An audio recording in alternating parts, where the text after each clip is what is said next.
after several runs in and out, they found it. And the doctors were astonished. And this is the only true bit of this morning's entertainment. I was informed that I had the brain of a 30-year-old. Well, a 30-year-old what? But physically, my brain is unsullied and as pristine as those far-off days. And the reason for that is, every day I do puzzles. If you want to be serious just for a moment, who does? There are reports coming out now that doing puzzles does stave off Alzheimer's and dementia and keeps the elderly people very, very active, even though their bones might be gone. So puzzles are good for you. A Sudoku don't. Right, end of the advert, end of the speech. Any questions? Tell us something about what else you do. Nothing. Originally, All right, tell us about you. About me, but I don't like doing that much. I was born. So I was informed. Actually, I was born in an air raid. And I'm not quite sure why, but the proceedings, I don't want to be a delicate, ladies, but the proceedings were taking place on the kitchen table in a bungalow just north of London. And the bombs were falling. Apparently they were falling short. Our village was a better target in central London, so we got quite a lot of them. And with the bombs falling, the entertainment was moved to underneath the kitchen.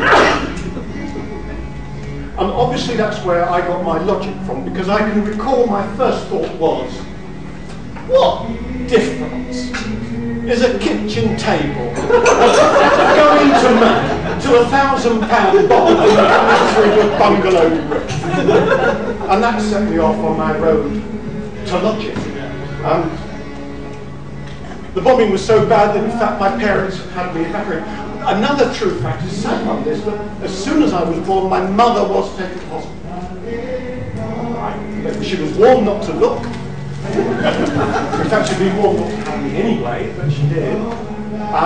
She was taken to hospital for the only time in her life that she ever had asthma. Never before, never since, just me. I was allergic to her and she was allergic to me. So I was evacuated to Liverpool. Well, my parents had heard that Liverpool was being bombed even harder than London. And it sounds as if, you know, they wanted to be rid of me, but they didn't. They loved me dearly, because as soon as the war was over, in 1955, they sent for me. And when I got home, my father eventually came home from work, and he found me in front of a roaring fire. Unfortunately, that made him very angry, because we didn't have a fire. From there, I went to school.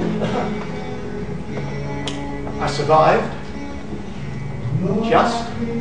It was actually a very prestigious school in London. I kind of swank a bit now. A company school. Because my mother's family were printers. They printed Hansard.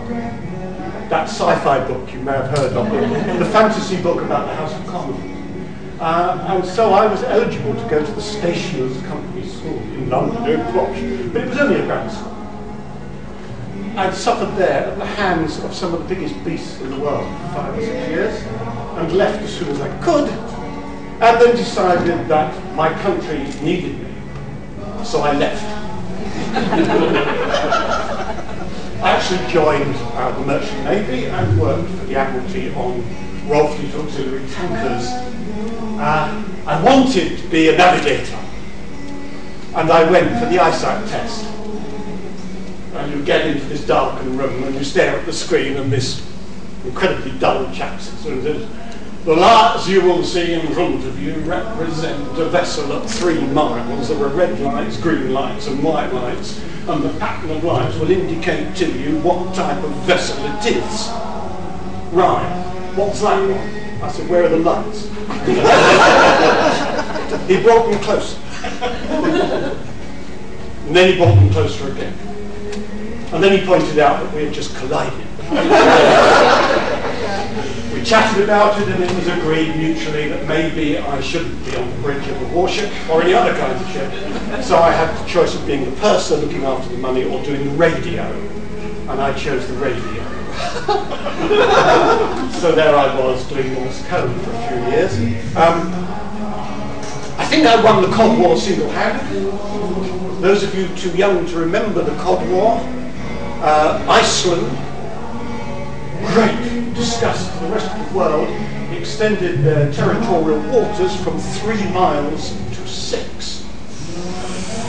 This encouraged wrath of the British, and we sent 2 frigates and a Royal Fleet Auxiliary tanker to defend our gallant boys.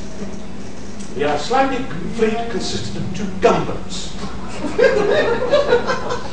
They won.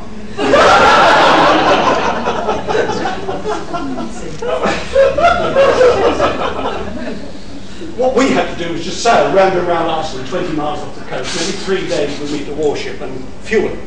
Now to fuel a warship, you have to get alongside each other and steam along. And then we fired a bullet at it with a .303 rifle. And the bullet was attached to a piece of string. And the piece of string was attached to a rope, and the rope was attached to a hawser, and the hawser was attached to a dirty great pipe. And over went the pipe, plugged it down the hole, and then we watched the meter and clocked up the money. What was happening in the meantime was that the frigate, when we arrived, was trying to protect the trawler. The gunboat would try to arrest the trawler, and the frigate would go in between them. And they would nearly have a collision and then steam away. And they kept doing this until we arrived, whereupon, of course, the frigate is now tied up to us. In went the gunboat for the kill. And I kid you not, a voice came over, because it's all radio contact between all of us.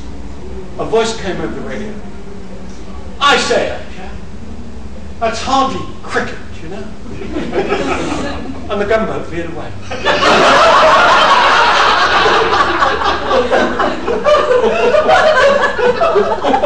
We finished fueling, disconnected, and off they went again. Absolutely. We had the best cod I've ever had in my life. Absolutely. You've never had cod like it. It's really more than straight out to sea.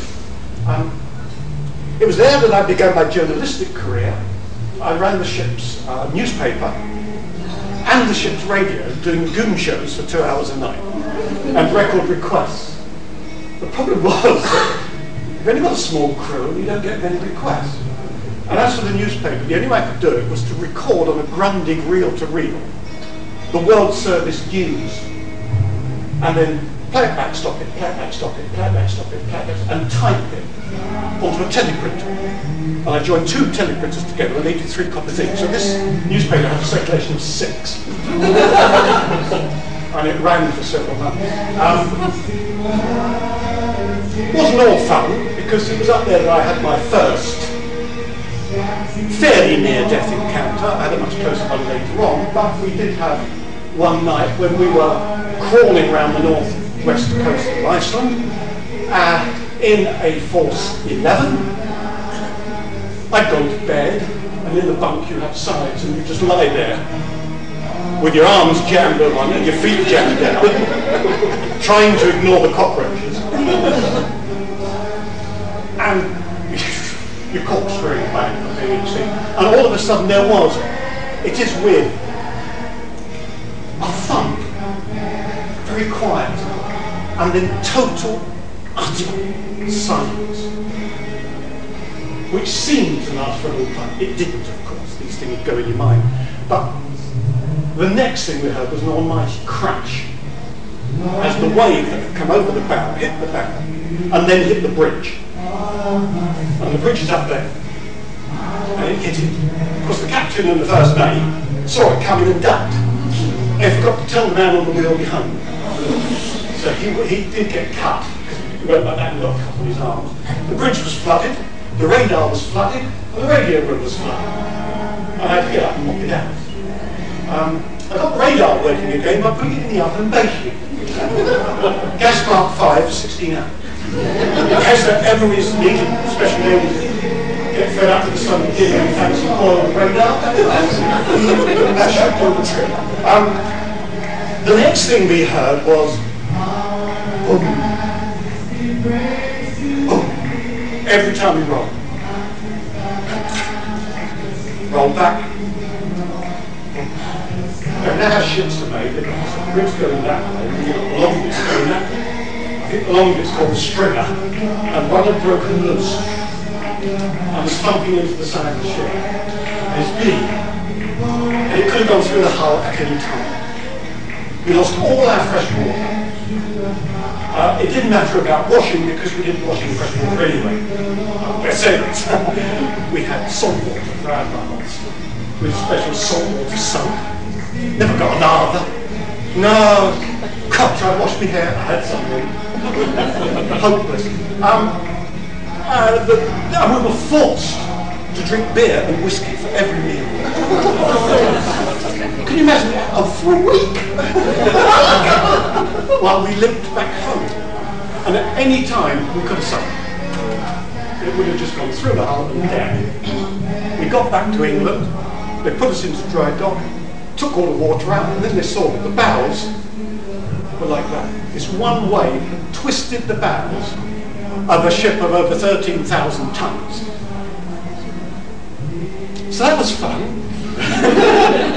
So, are you fed up with this already? I mean, the next thing was, of course, saving Kuwait. Iraq threatened to invade Kuwait. But this is 1960. And that was, in a sense, the ultimate nightmare. We were in Gibraltar, and we were due to go on exercises with the NATO fleet. So imagine this, we're going to sail across the Atlantic, banging away at each other. One submarine captain got in trouble on the previous exercise because it was an anti-submarine exercise, and he came straight through the fleet and parked underneath us, and nobody found him for the entire exercise. And he got told off for playing unfair. I don't know what would happen in a real war. You can't park there! Anyway, so we were going across to England, then we're going to do courtesy visits all up the American coast. And I can tell you the Americans are courteous because their ships are dry, no alcohol. Ours are the complete opposite. No toast. Just pure alcohol. In fact, we were given alcohol, an allowance of it. And every time we did a fury, we got an extra dose. It was marvellous. What's that over there? Did anyone disconnect? So off we went. Off we were supposed to go. And then it was more exercises up to Canada, off the coast of Canada, and then down the St. Lawrence. What an experience for a young lad. Because I was there. And handsome. And we came out and turned left. There was nearly a mutiny. Because the captain wasn't allowed to tell anyone what was happening. And what was happening was that Iraq had threatened to invade Kuwait. We were the support ship for HMS Victorious, the aircraft carrier, and we were bunged out there. No injections, no nothing. Summer in the Persian Gulf, no air conditioning.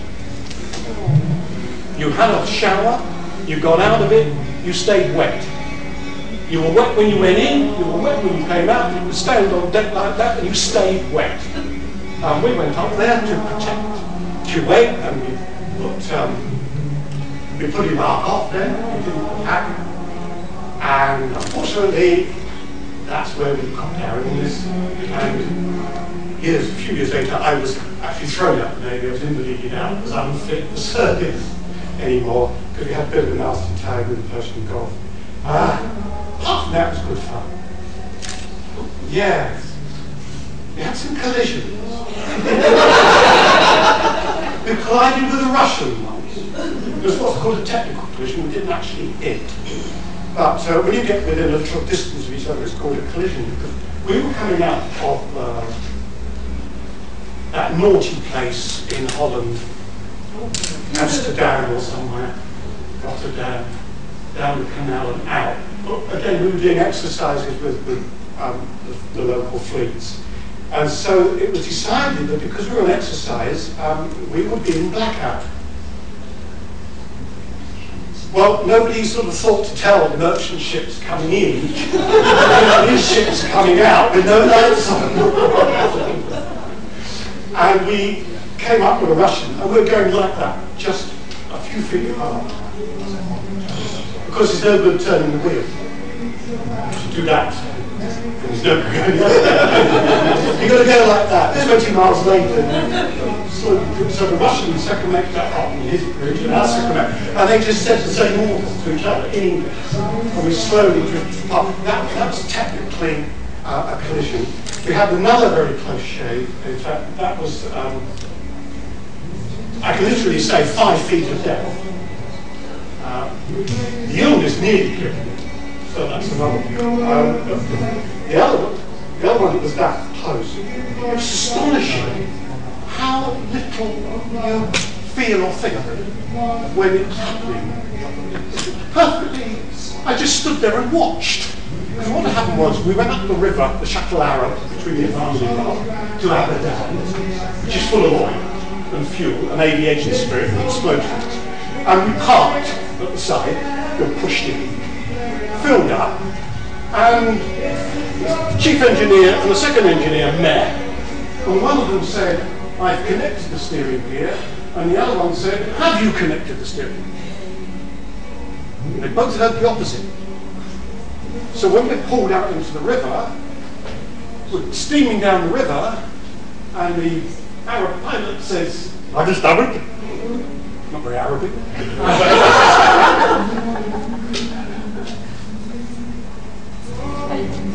Hell not answering.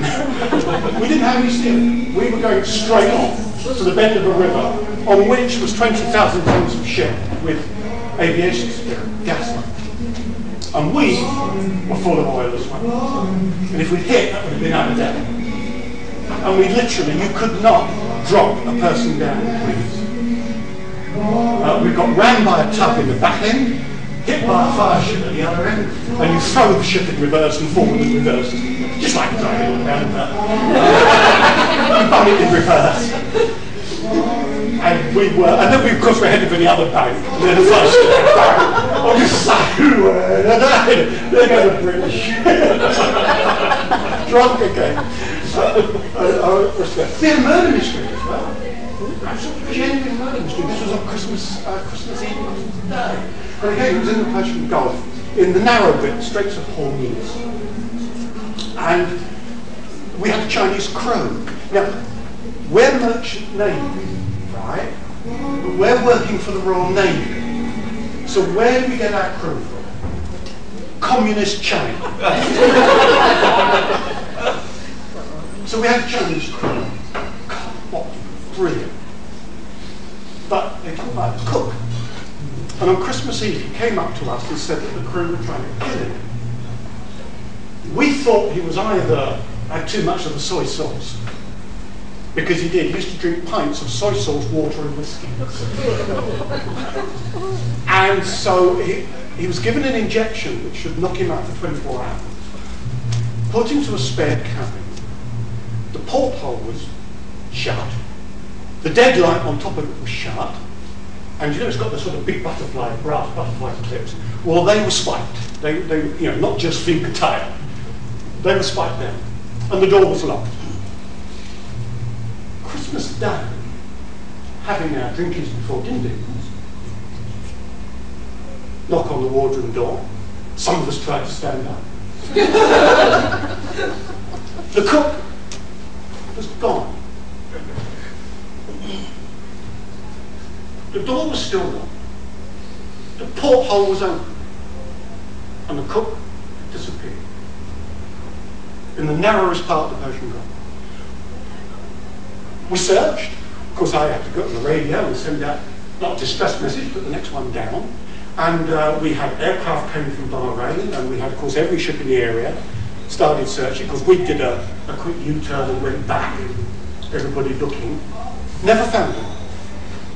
When they went to his quarters, they sort of shared quarters, 2 or 3 in a cabin, all his stuff was packed in his suitcase. And the crew, all of a sudden, didn't speak English. The other time they didn't speak English was when the customs officer overdid his duty. Oh, this was in Swansea, not far. Overdid his duty because what they used to do, the crew, was plant cigarettes for the customs people to find. Because then they wouldn't find what they really were bringing in. And you've got this great old pipes, of course, going along the tanker. And they leave a bit of string hanging out the end. And the customs officer goes in, starts pulling, and there's all these packets of cigarettes tied onto them. So he thinks he's done a good day's work. Unfortunately, one zealous bloke went and checked one of the fuel tanks and found 56 pounds of heroin. All of a sudden, none of the crew spoke English. Astonishing. They never found out who did it. But we were all right for cigarettes, so hasten to add, I wasn't on the heroin. But that's another thing. Imagine today that you were given 200 cigarettes a month to smoke. And being on a tanker, you were given matches as well. Oh yeah, the matches were safe, but the lighters that were dangerous. If you put your lighter, it created a spark. If you struck a match, you could drop it down the fuel tank and nothing would happen. It's weird, no? But yes, we were given matches and an allowance of cigarettes. By golly, what could so? Anyway, that's enough of the Navy. What happened after that? Oh yes. Well, I had to come ashore, had to get a job, and I was offered prison warder. Come along, Fletcher, there's no need to take that. You know which one I'd have been, don't you? If it's all right with you, Fletcher, if you'd like to come out now. No, probation officer. What on earth was that? What, school teacher? Well, I'd always been destined to go to university and get a degree, which I never did because I ran away to sea. So I thought I'd try being a teacher. I went for the interview and they said, what do you want to teach? Ah, history. I loved history. Nope. Got too many historians, which you could do as your second subject. So what have I got to do with it? Well, you can do maths or science. Now, what I have to explain now is I have to go back to when I was born. Because when I was born, I'm pretty sure a bomb was dropped at that precise moment. Because the world is there, and I'm there. And I've been colliding with the world ever since. And the thought of me in a science lab with test tubes and children dying blaze, you know, so I'll do maths. And when I went back to look at my reports, actually my best subject at school had been maths, but that was old-fashioned maths. So anyway, there was I, as a day student at college, doing maths, and the first lecture, the lecturer wanted some electrical devices made to teach mathematical logic. And it was something I'd never heard of called modern maths. I mean, you lot have probably grown up with sets and binary and all that stuff. We were never taught that. We were taught change the side and change the sign. And to solve an equation, we change the side and change the sign. Nobody dared ask why. We never knew why. We just did it. Then modern maths came on, and this first lecture was on. And of course, he wanted someone, you know, can anyone just solder a few joints together and make this thing called a logic board? I had my own soldering iron. How many do you want? Would you want them by? And that's certainly going. And modern maths was a revelation. But now we get to the nub of it. Another lecturer was cut short at the end of the lecture and hadn't given us our assignment. So she said, what I want you to do is go to any maths book and write a review. Now, I was a day student. Rhoda and I were about to get married, and I had to go home, didn't go to the library, so I went into Smith's and I looked for the cheapest penguin paperback I could find that had mathematics in the title. And this is the sort of thing that shows you that life is pure luck and chance. The book I picked up was Martin Gardner's Mathematical Puzzles and Diversions. I read it on the way home. I started making games and puzzles. I then, within weeks, started inventing. it was literally the road to Damascus stuff. I was converted, it all made sense. And that's it. I then began using games and puzzles as teaching aids. And I was then asked to lecture on the subject before I left college, while I was still a student. I lectured on games and puzzles to the maths teachers at Kent. Then went to a secondary school in a mining town. There were some tough eggs in there. But they were lovely children. What are their lives? Some of them had terrible lives. And there's one lad, I don't think he could really read or write at all, usefully. He was always in trouble. He was quite big, he was a bully, he was a thug. Because school was just sheer hell for him. He couldn't do anything. And I had to teach him maths. You know, given my way, I'd have said no. I'd have taken him out of maths and let him do something he maybe liked. Maybe he liked hammering wood into nails, you know, nails into wood. Knowing him, it would have been wood into nails. But one day, I decided that the lesson would be that they each had to physically make this particular puzzle and solve it. Oh, that's me for the next half hour, you know, put my feet up. As is, see the results. 2 minutes later, he's up there. Solved it. Show me. 26 moves. He was good. And then he said the magic word. You've got another one. He was as good as gold from now. Whatever the lesson was, I gave him a puzzle. And he was like, great man. I hope he had a good life afterwards. He deserved it. Another poor lad who suffered a lot. I tried to get across to the children the idea that when you're measuring, you've got to look straight on. A thing called parallax. If you measure from there. So I said, your homework tonight is to go home, stand in front of the clock on the mantelpiece and see what the time is, walk to the side of the room and look at the time again and write it down. Of course, they won't do that. Who's going to bother? And there's one that never done his homework. He couldn't. I was never too cross with him because he really couldn't help.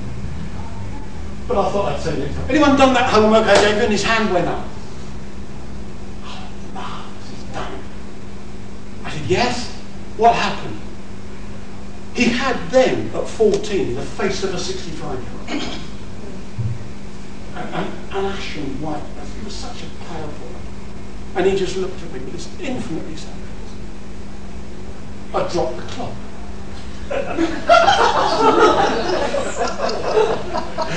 You were working at the time. But such is life. Then I went to a middle school, and pretty well my entire syllabus was games, puzzles, and short stories.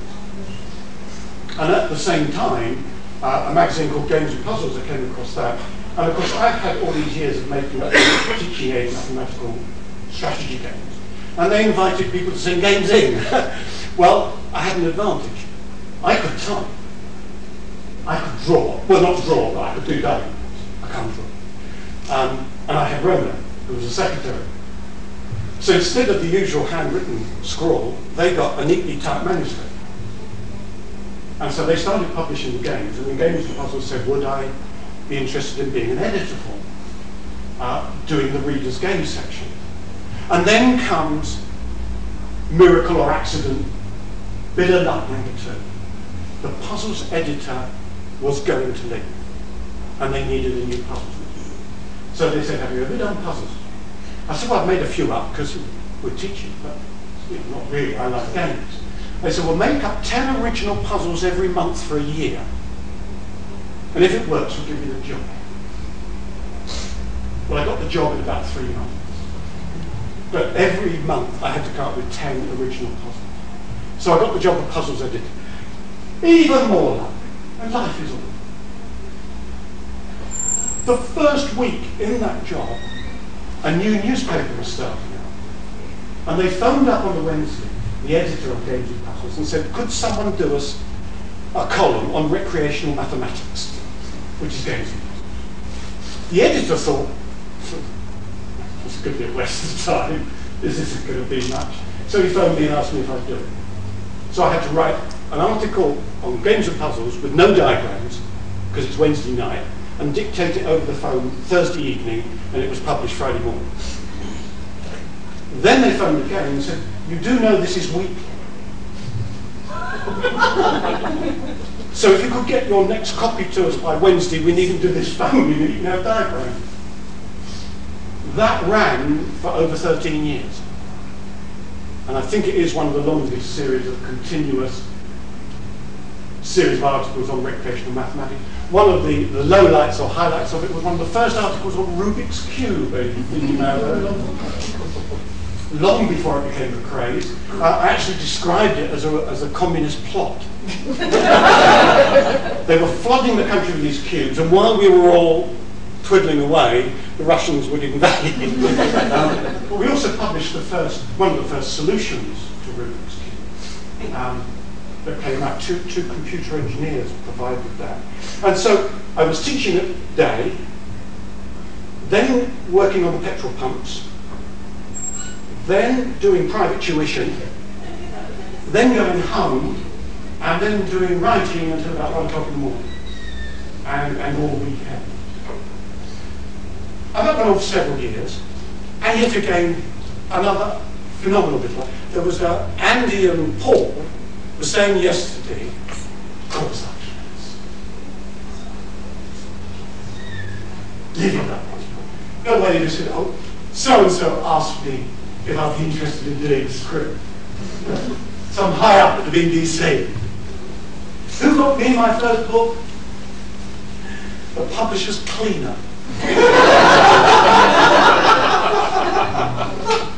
Octopus Books. They wanted, Marks and Spencer wanted the puzzle book for Christmas. They gave the job to Octopus Books. Octopus Books didn't have a clue about how on earth you get a book of puzzles together. And so the cleaner said, "Well, he does games and puzzles. You want him?" So they asked me to go to London for a meeting to sort the book out. And nervous and worried, get on the train, and I bought a newspaper. Now, I have to say, some of our friends we've got to know pretty well, I don't ever have newspapers because I actually come up in a rash from printer's ink. Having a great job and I'm publishing. I'm not allowed at work to look at the final proofs of magazines. I do the proofs, but the final print has run out, I'm not allowed near it. Because I would just erupt and explode. So they have to do that. So that gets me out of that job. But anyway, I was so desperate, I bought this newspaper. Now, this is one day in what, 20 odd years, that I've got a newspaper. I open it up.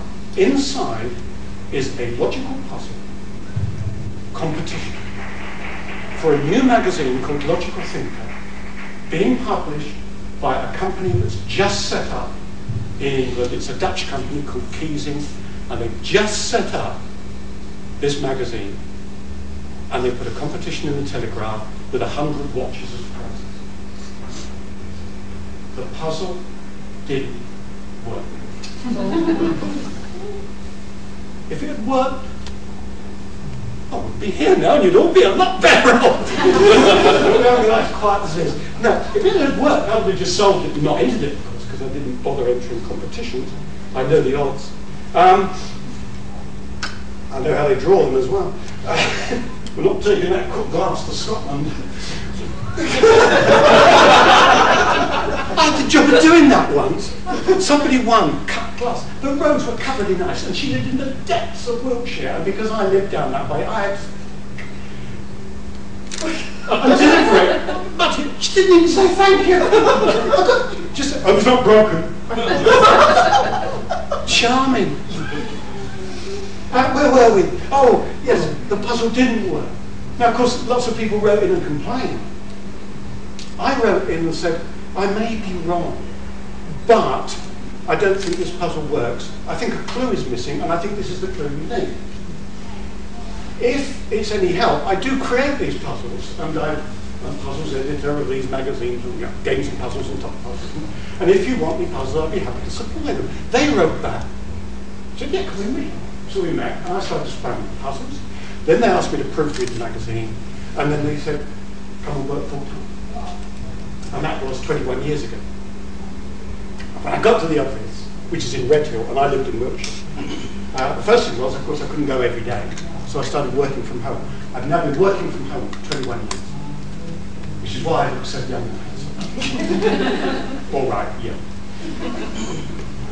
But I could only go to the office. I had to go to the office every time the directors were in. They were from Belgium. It's a Dutch company, the directors were Belgian. So I had to be there when they were there, and of course I had to be there for meetings and anything else. It was quite apart from that, I worked at home. And when I got there, there was the boss, the managing director, at his desk. And I sat on the end of it. There was the other editor at his desk, and the part-time secretary.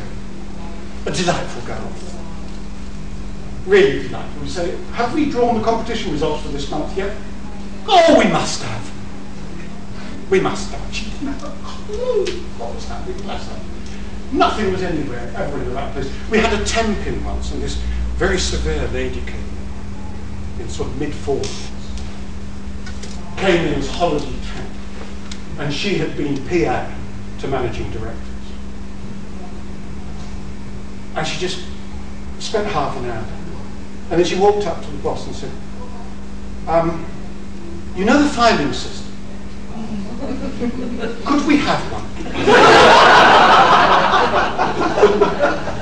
She stayed with us for the next 15 years. She got the job straight away. It was brilliant. So there we were. I then ended up editing these magazines, editing the very magazine that had the puzzle that didn't work. And then, of course, it didn't survive. It got to about issue 20. And then we replaced it with another one called Logical Puzzles, which was then editing that. That went to 81 issues. That's one a month. And I was actually compiling about a third of it. And another magazine, Mathematical Puzzles, I was compiling about 90% of it. So most of the magazines I do, I compile the puzzles. Then it was all typing. No computers. We had a great debate at the office. Should we have a computer? And I shouted for the BBC micro because I could program on that. In fact, I'd written puzzle programs on it, and I did quite a lot of my work. And if, heck no, don't ever bother looking at it. But actually, in Logical Puzzles, some of the illustrations are actually from my BBC micro because we couldn't get them set. And they're all off an Epson printer, so imagine the quality. Is this a diagram I've seen before? But the other editor, he had an Amstrad. And he could word process on that. He was the crossword man. So I lost. And we got an Amstrad. But I stuck to my BBC micro. It's astonishing to think we had that one computer in the office. Now we have a staff of 50. I've got 4 computers at home. I've got one computer that is dedicated to creating one puzzle because the program won't run any longer on a newer computer. And if ever that computer packs up, then Computer Reseller News has lost their computer crossword forever. Because I have to just turn this computer on to create one specialist crossword. But that's how the world has changed. We then had to photocopy everything because it had to be posted. And photocopying was 1 sheet at a time, 120 sheets. We shared the building with other companies. We had to write down how many sheets were covered. It was forever jamming. You had to shut the lid because you couldn't look at it. Absolute nightmare. So 1.5 magazines a month was all I could do. Now, for one magazine, I go on the internet to Israel. I download the puzzles. I put them on the page in the magazine. I do my page plan. I write my editorial. I put the puzzles I want to use into a file. I email the file to the office. The office sets it. They send the proofs back by email. I proof it. Email goes back. Yes, it's okay. File goes off to the printer in Finland. And back comes the magazine. So the productivity is horrendous. The Sudoku craze. Do you all love Sudoku? No. Do you? Actually, it's been wonderful for us because we are now a premier puzzle suppliers in, I believe, the world, the biggest puzzle company in the world, certainly. And the Sudoku craze really got us going. I was on overtime for 9 months. And when I mean overtime, I mean 11 o'clock every night and all day weekends for 9 months, doing books and magazines, just getting the stuff out. Every newspaper wanted them, and they're still at it with the follow-ups. The ultimate horror I've had is that one of my own puzzles has come back to me as a Japanese puzzle. I actually invented it 20 years ago. It was in the Computer Talk magazine. And this Israeli company took it up a few years ago. They were publishing them all the time over here. And they wrote a program to create them. And the first people they got interested in them were Japanese mobile phones. And it went to number 4 in the hit parade in Japan. And then, of course, it's come over here. And it's now, in fact, the book I created was the Times book of Japanese puzzles. And my puzzling. And I said to one of my guys the other day, I said, well, why don't we sort of shout about British puzzles? All these the newspapers come to us pretty well every day. Have you got any new Japanese puzzles?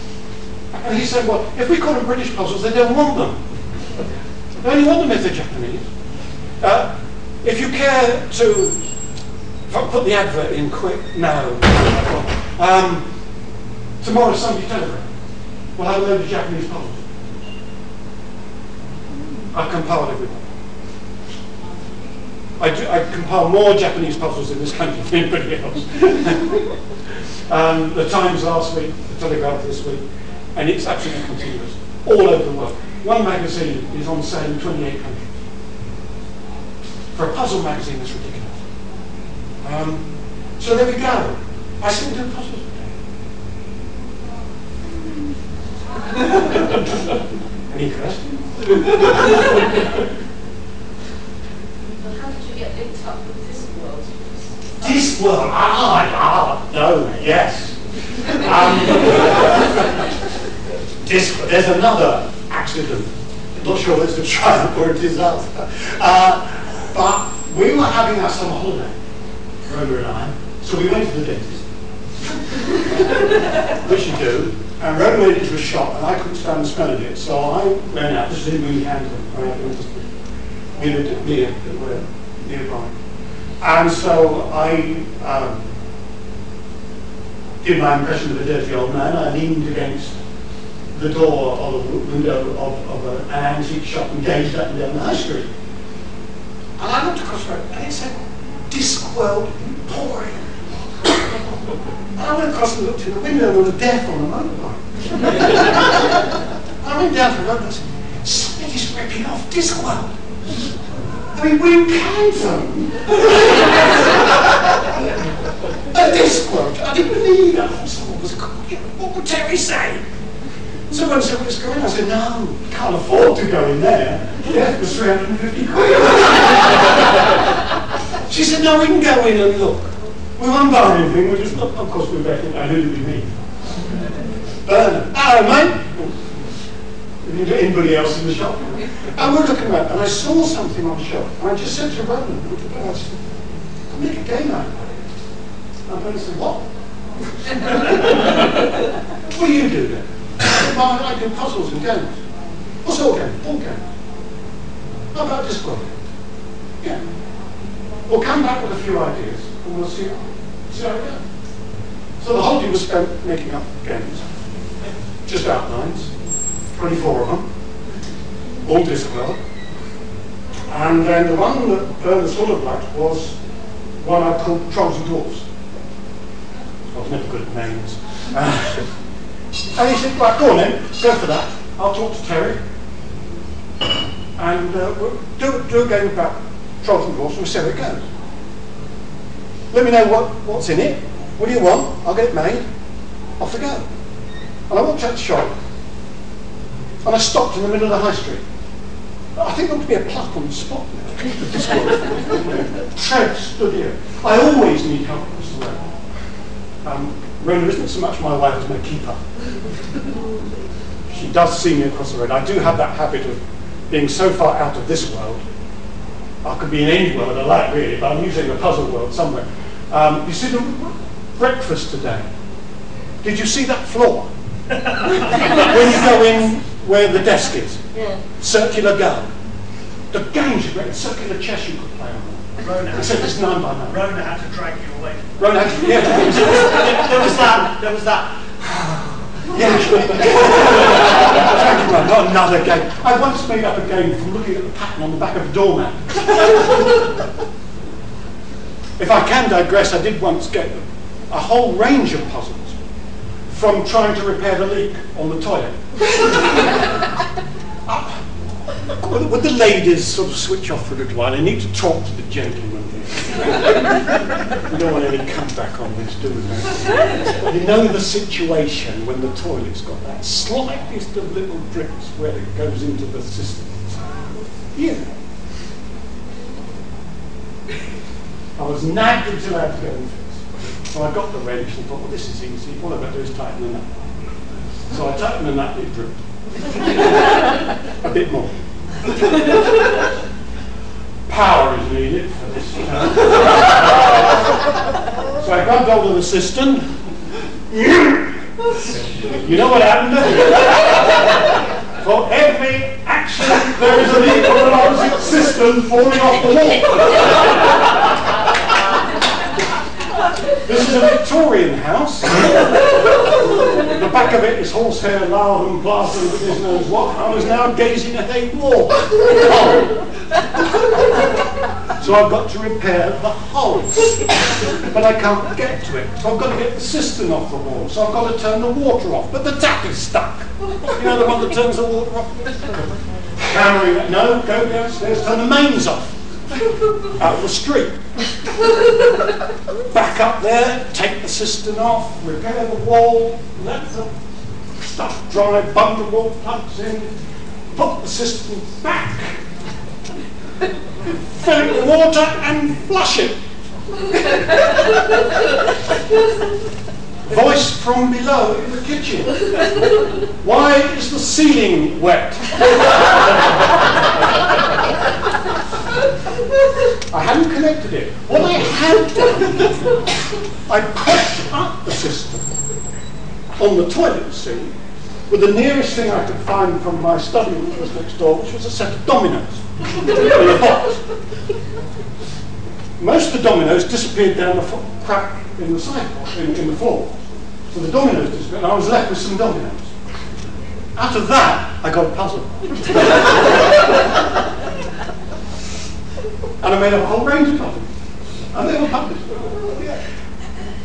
So after all that, we've got the system connected, we've got it in school, we've got the water switch on. And the drip is still there. Yeah, meanwhile, back at Discord. Yeah, halfway across the road, there I was, stopped dead. How does a dwarf capture a troll? Because some of you will realise now that being so-called logically minded and doing logical puzzles, I do not have this suspension of disbelief. Things have to be real. I hate chess because I don't see how a pawn can capture a bloke on an horse. So how does a local dwarf capture a troll? I don't know whether it was Australian dwarf throwing that came to mind, because they used to do it if it was stopped. And the dwarfs got paid for it and thoroughly enjoyed it. And who complained when the Humane Society stopped them doing it? The dwarfs. Because they'd lost their job. They used to throw dwarfs at them. And I thought, well, the only way you can capture a big thing with it is to throw a dwarf. And that's how the dwarf capture was invented, as it were. And the whole of the game then came from that. It was just a matter then of making a board, making the pieces, making up the rules, changing the size. And then I got a call from Bernard. Terry wants 32 individual sculptured dwarfs. I've done them. I haven't got a game yet. It went also the board, and this is, I think, the thing about games designing. What Discworld has done for me, because it's changed again, it's changed direction, is that when you make up a game initially, a game is an abstract thing. It's mathematical. A game is simply a set of rules for manipulating some items. So you can reduce any game to abstraction. And in fact, with the first game I invented, I did try and get a patent on it, and that had to be written in totally abstract terms. You lose the patent if you specify, you know, if I say there's black squares and white squares. Another manufacturer could say, right, we'll have green and yellow. Do any of you remember Cuisinart rods? What's called little coloured rods, and you had a 1 and a 2 and then up to a 9, and you put them together. I've still got some in my You got that? Yeah. Well, what they got wrong was they specified that 1, say, was red and 2 was pink. So colour factor came along, did exactly the same equipment and changed the colour. So when you say a description of the game, you have to say the colour of the square associated with the player of one side. And a piece may be moved onto the colour of the square associated with the player of the other side. It's enormously complicated, but it taught me to write rules. Still, you can never get them right. People will always disagree with them. So there we were. I hadn't even got a game. So what I did was I went from Coombe Valley, and it's this wonderful description Terry has of the fact, and I gather he got it from Native American Indians, oh no, Native Americans, as we now call them, Red Indians to us who grew up in the 50s, that they used to go out into the tall grass and practice warfare by ambushing each other at the same time, sort of playing tag. And Terry had that idea in Coombe Valley, and so at the Battle of Coombe Valley, the trolls and the dwarfs ambush each other, which means, you know, that they don't know the others are there. So how don't they? Well, the trolls have a very clever idea for trolls of hiding where nobody would think of looking for them. In the open. If you've lost something, you don't look there, you look under there. We're always looking under things and around things. So they hid in the open, just pretending to be a big rock. So I put a small rock in the middle and a big rock, and that's got the trolls going. The dwarfs, well, they were hanging around the edge, and they looked like a coach party making a comfort stop. Everybody spreading out to be as far as they can from everybody else. And one of the trolls banged his head with his hand, which was fortunate because it was a 50-50 chance he'd do it with a club in the other hand. And the dwarfs heard the noise and the battle started. So it was the description in the book that gave me the shape of the board, a valley with sides all around it, the pieces, and the characteristics of the pieces. And this to me was the vital. Trolls in the game have to be stupid. They're slow, they're stupid. Dwarfs have to be cunning. And all the moves and the captures are based on their characteristics. And I didn't know it then, but since learned it through years of analysis, that you actually play the game that way. But the game is totally unfair because there's only 8 trolls and there are 32 dwarfs. And what makes Thud a different game from most is that when you finish a battle, you haven't played a game. And most people are missing this point. It says it in the rules quite clearly. When you've played a battle, you must then score the points at the end of the battle. You must then swap sides and play again. So if there's any advantage to one side, it disappears. You've got to learn to be good at playing both sides, not just one. Too many people say, oh, I won that. And of course, you can learn to play 8 trolls a lot quicker than you can 32 dwarves. So the trolls have got a lot less thinking to do. The dwarves have to come in and see this and the rest of it.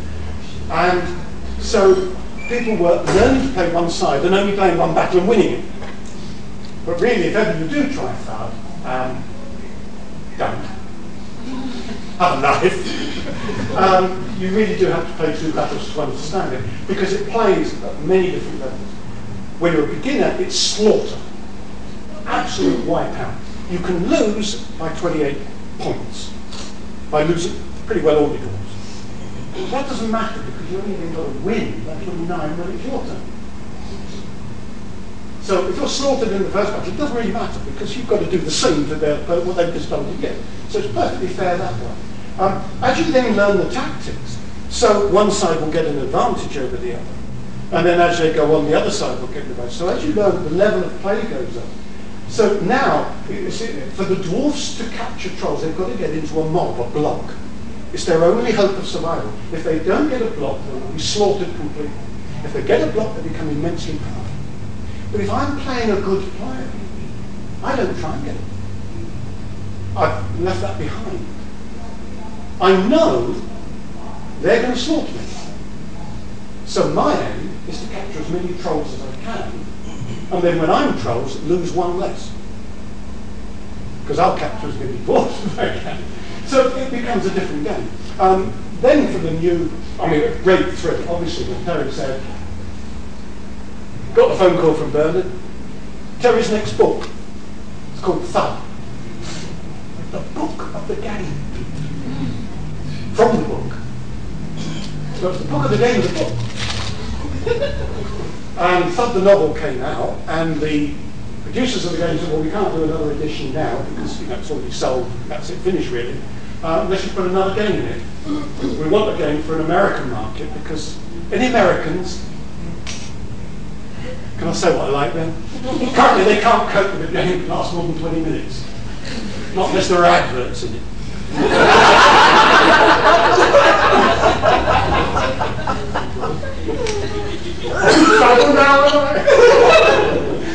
Oh dear. Well, it's true actually. That was the brief I was given, that the game should not really last.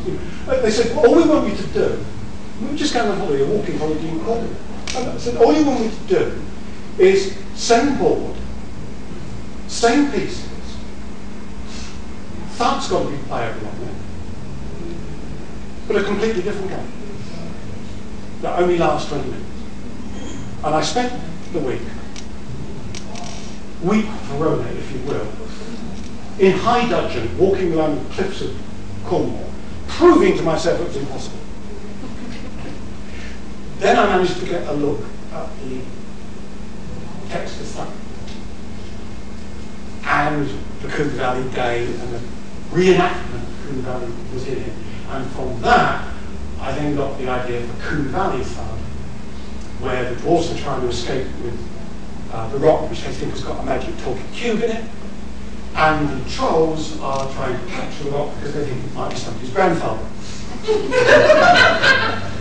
And I made up this game and knocked it up, and they yeah, fine, it went in the box. For some reason they put a second rock in.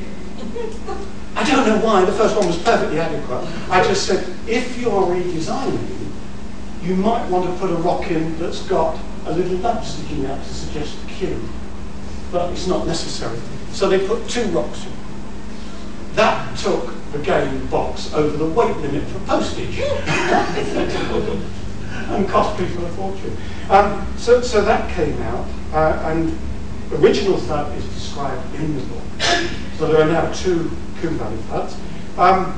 And along the way, made up several other games, but they will not be adapted if they will be published.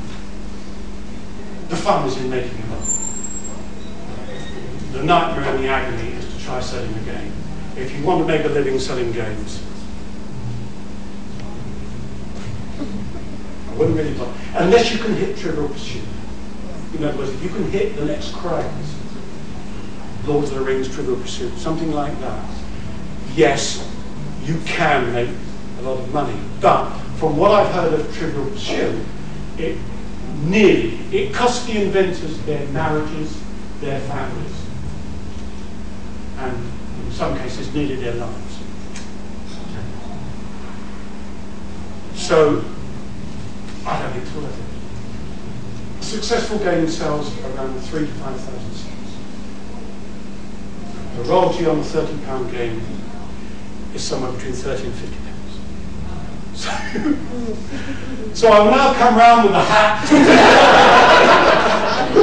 All donations, gratefully received. We've got a few minutes left, but we can stop now if you like, but if you have any other questions, I'd be happy to answer them. Or of course, any time, if you want to come and have a chat, please do. But thank you very much for sitting there all that time. No one fell asleep. No one fell asleep. No one fell asleep. Not that I at school, I could stop the children on the other side of the school field. Other teachers actually quaked when I shouted in the corridor. Stern but fair. Stern but fair. Wasn't cruel. If you compare just one from school days, because it is my absolute not too long. There was modern maths, number bases, binary, all the rest of them, base 8, base 6, getting on. Well, I wanted to introduce this to the children. So I wrote a story for them, and it was about these Eskimos, called the Ubba Blubber Eskimos. They never liked the blubber they'd got, they always wanted the Ubba Blubber. And they had gone up high mountain and down the other side and been cut off from the rest of the world and had evolved their own. They found that if they took their gloves off, they couldn't fire their harpoon gun. If they kept their gloves, no, other way around, isn't it? If they took their gloves off, they froze. They couldn't fire their gun. If they kept their gloves on, they couldn't fire it either, so they starved. So they had the brilliant solution of taking one glove off and keeping one glove on. And ever since, they've been half starved and half frozen. But they survived. And then they were discovered. And of course, what it all led to, children didn't know any of this, but what it all led to was, how did they, the hand with the glove on it became a mitten. So it became a single finger. And they had 5 on the other hand. So how did they count? So we invented base 6 arithmetic, as you all know, with little symbols like hooks, hook for 6, little arrowheads for 1s, hooks for 6. A whale was 216, and a whale was 216, and an iceberg was because 6 times that. So they counted in 6s, and we went through the whole history of the development of number through this story, and through what they did in the lessons. But they learned to add in base 6 with the signs, and then we changed it to digits that we know because they're more convenient. And so it went on, and then we went on to bones. And then came parents' evening, where you sit at the desk, and there's a queue. And there was a lady in the queue.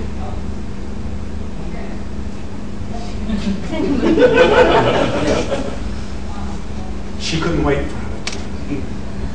And she got plonked herself down. Banged on the desk. Why are you teaching my kid these other blubber Eskimos?